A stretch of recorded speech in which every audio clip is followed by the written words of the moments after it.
jam, tak bergerak. Punca-punca timing lock tinggi je, tak nak turun. Ni masalah ni. Ni kita boleh tengok dia punya idle control switch ni dah tak boleh main dah. Dia dah jam.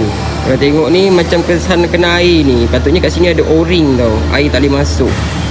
Mungkin o-ring ni dah tak fit, jadi air masuk karat dah dekat punya bearing. Dia ada bearing kecil. So nanti kita servis balik bagi dia main lah. InsyaAllah okey ni. Pastikan idle control switch ni dia boleh main macam ni. Lembut je. Barulah dia boleh. Untuk timing pagi dia naik, lepas tu dah panas dia akan turun normal balik. Okey.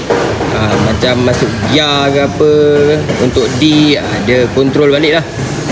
Okey, itu saja. Assalamualaikum.